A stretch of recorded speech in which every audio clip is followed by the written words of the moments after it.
Start rolling.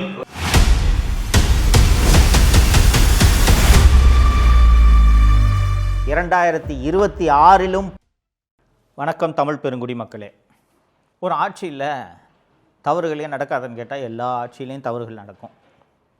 ஏன்னா தவறு என்பது இயல்பு, வேண்டுமென்றே செய்யக்கூடியதல்ல. தவறு என்பது இயல்பு. ஆனால் அந்த தவறு நடந்த பிறகு அந்த ஆட்சியாளர்கள் அந்த தவறை சரி செய்வதற்கு என்னென்ன நடவடிக்கைகளை எடுக்கிறார்கள், அந்த தவறு மீண்டும் இதுபோல் நிகழாமல் இருப்பதற்கு என்னென்ன தற்காப்பு நடவடிக்கைகளை எடுக்கிறார்கள், அந்த தவறுக்கு காரணமானவர்கள் மீது என்ன நடவடிக்கையை எடுக்கிறார்கள் என்பதையெல்லாம் பொறுத்து தான் ஒருவர் நல்லாட்சி நடத்துகிறாரா, ஒரு மன்னன் நன்றாக ஆட்சி செய்கிறானா என்பதை நாம் கணிக்க முடியும். ஒரு மன்னன் எப்படி ஆட்சி செய்ய வேண்டும், ஒரு மன்னனுக்கான இலக்கணம் என்ன, அவன் எப்படிப்பட்ட ஆட்சியை கொடுப்பவனாக இருந்தால் அவன் நல்ல மன்னன் என்று அறியப்படுவான் என்று சிலப்பதிகாரம் முதல் கிரேக்க இலக்கியம் வரை மாக்கியவெல்லி முதல் பல்வேறு நூல்கள் அறிவுரைகளை சொல்லியிருக்கின்றன. நம்ம தமிழக முதல்வர் திரு மு.க. ஸ்டாலின் அவர்களை பொம்மை முதல்வர் என்று தொடர்ந்து எல்லோரும் விமர்சனம் செய்து கொண்டிருக்கிறார்கள். ஏன் பொம்மை முதல்வர் என்று விமர்சனம் செய்கிறார்கள் என்பதற்கு பல்வேறு உதாரணங்களை சொல்ல முடியும். ஆனால் இன்றைக்கி ஒரே ஒரு உதாரணத்தை எடுத்துக்கிறது சரியாக இருக்கும்ன்ட்டு நான் நினைக்கிறேன். தோழர்களே, 7 அக்டோபர் 2024 அன்று சென்னையில் விமான சாகச நிகழ்ச்சி ஒன்று நடந்துச்சு. இந்த விமான சாகச நிகழ்ச்சி என்பது இந்திய விமானப்படை கடற்கரையில் பல்வேறு விமானங்களை வானில் பறக்க விட்டு பொதுமக்கள் அந்த விமானங்களை பார்த்து மகிழக்கூடிய வகையில் அவ்வப்போது இந்தியாவின் முக்கிய நகரங்களில் இது போன்ற நிகழ்ச்சிகளை நடத்துவது வழக்கம். இது போன்ற ஒரு நிகழ்ச்சி தான் 7 அக்டோபர் 2024 அன்று நடைபெற்றது. அது ஒரு விடுமுறை நாள்.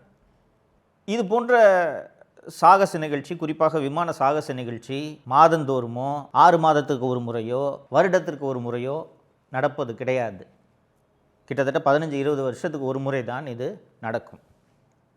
கடைசியாக 6 செப்டம்பர் 2003ஆம் ஆண்டு தான் இந்த விமான சாகச நிகழ்ச்சி நடைபெற்றது. சரிங்களா? 7 அக்டோபர் 2024 அன்று சென்னையில் நடந்த இந்த விமான சாகச நிகழ்ச்சி எப்படி நடைபெற்றது என்றதை பார்க்கலாம். விஐபி கேலரி, முதலமைச்சர் உட்காருவார் இல்லையா, அங்கே விஐபி கேலரி போட்டுட்டாங்க. இந்த விஐபி கேலரியில் முதல்வர், மனைவி, மகன், மருமகள், இந்த பக்கம் ஐஜி செந்தில்வேலன், பின்னாடி கமிஷனர் அருண், டிஜிபி, அத்தனை பேரும் உட்கார்ந்துருக்காங்க. இப்போ இவர் முக்கியமாக விட்டேனே, தீப்பொறி தினேஷ், முதல்வரோட பிஏ, நிழல் முதல்வர், அவர் எல்லாம் உட்காந்துக்கிட்டு, விமானப்படை அதிகாரிகள், காவல்துறை மூத்த அதிகாரிகள், இவங்கெல்லாம் உட்காந்துக்கிட்டு பைனாக்குலரை வச்சு எல்லாம் பார்த்து ரசிச்சுட்டு இருக்காங்க. கடற்கரையில் இது நடக்கிறது. தோழர்களே, இது போன்ற நிகழ்ச்சி நடக்கும்போது அரசு இயந்திரம் எப்படி செயல்படுகிறதுன்றதை நீங்கள் புரிஞ்சுக்கணும்.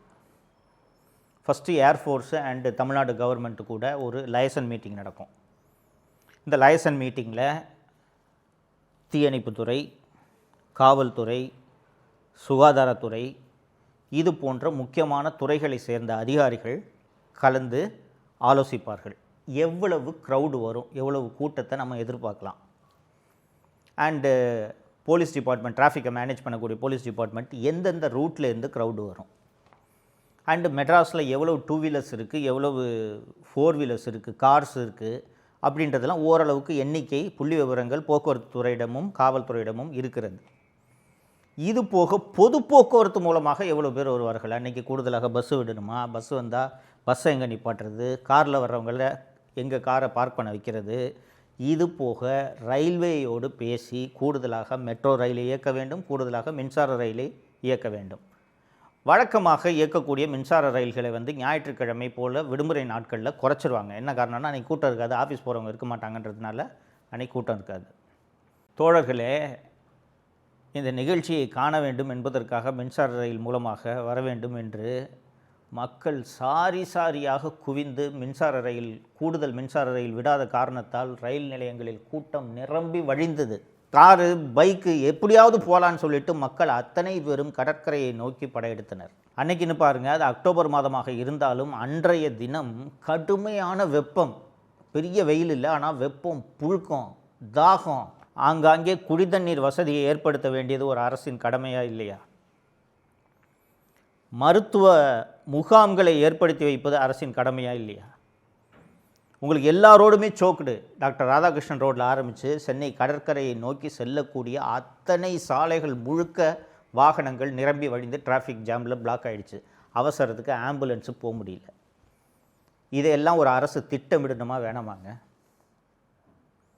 அன்றைய நிகழ்ச்சியில் நெரிசல் மற்றும் மூச்சு திணறல் காரணமாக கார்த்திகேயன், ஜான், ஸ்ரீனிவாசன், தினேஷ்குமார், மணி ஆகிய 5 பேர் உயிரிழந்தனர். இதில் இந்த 5 பேரோட உயிரை கூட காப்பாற்றிருக்க முடியும்.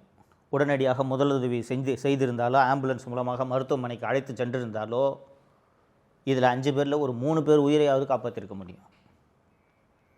சரி, நடந்து போச்சு. ஒரு நல்ல முதல்வருக்கு கோபம் வரணுமா வேணாமாங்க? நான் என் குடும்பத்தோட பத்திரமா உட்காந்து நான் பார்த்துட்டேன். சாதாரண பொதுமக்களுக்கு பாதுகாப்பு கொடுக்க முடியலன்னா என்னையா சொல்லுவாங்க? இது என்ன ஆட்சின்னு கேட்பாங்களா இல்லையா? யார் இதுக்கு காரணம்? ஒரு ஆய்வு நடக்க வேண்டுமா வேண்டாமா? 5 பேர் செத்துருக்கானையா, 5 பேர் வீட்டில் இலை விழுந்துருக்கையா? யார் இதுக்கு பொறுப்பு? யார் இந்த அரேஞ்ச்மெண்ட்டை ஏற்பாடு பண்ணது? சிட்டி கமிஷனர் வாயாங்க, நீ தானே அதுக்கு காரணம். என்ன அரேஞ்ச்மெண்ட் பண்ண? 5 பேர் சாகிற அளவுக்கு நீ என்ன அரேஞ்ச்மெண்ட் பண்ண? பப்ளிக் செக்ரட்டரி வாங்க, சீஃப் செக்ரட்டரி வாங்க, ஃபயர் சர்வீஸ் டைரக்டர் வாங்க, கேட்டு இதில் ஒரு 2 பேரை சஸ்பெண்ட் பண்ணியிருக்கணுமா இல்லையா? ஒரு 2 அதிகாரிகளை, இதற்கு காரணமாக இருந்த 2 அதிகாரிகளை பணி இடைநீக்கம் செய்திருந்தால் அந்த அதிகாரிகளுக்கு தானாக அச்சம் வந்திருக்குமா வந்திருக்காதா?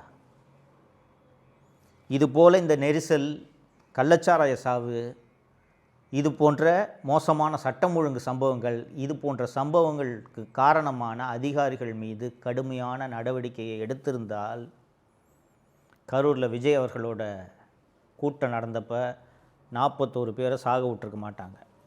ஏன்னா 5 பேர் செத்ததுக்கே 5 அதிகாரியை சிஎம் சஸ்பெண்ட் பண்ணிட்டாரு. அதனால் இவ்வளோ பெரிய கூட்டம் கூடும்போது நாம் ஒழுங்காக அரேஞ்ச்மெண்ட்டு பண்ணணும் என்ற அச்சம் அதிகாரிகளுக்கு இருந்திருக்கும்.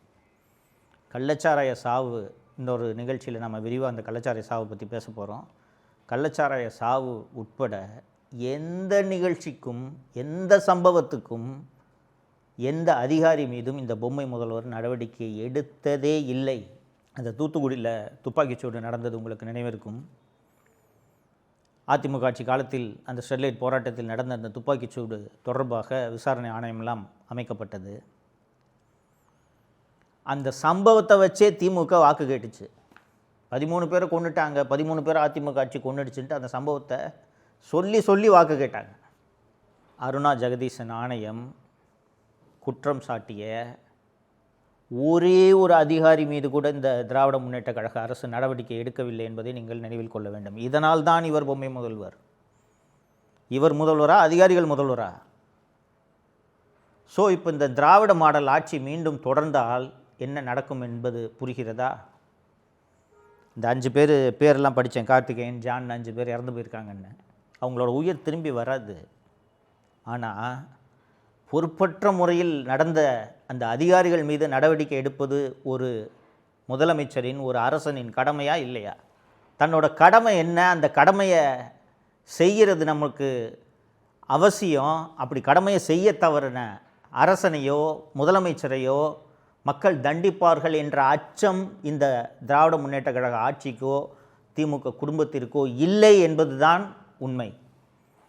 உண்மையிலே இப்படி தப்பு பண்ணுறோமே, தொடர்ந்து தப்பு நடக்குதே, இவ்வளவு சாவு நடக்குதே, சட்டம் ஒழுங்கு மோசமாக இருக்குதே, நம்ம கடுமையான நடவடிக்கை எடுக்கலைன்னா மக்கள் நம்மளை தேர்தலில் தண்டிப்பாங்களேன்ற அச்சம் இவர்களுக்கு இல்லை.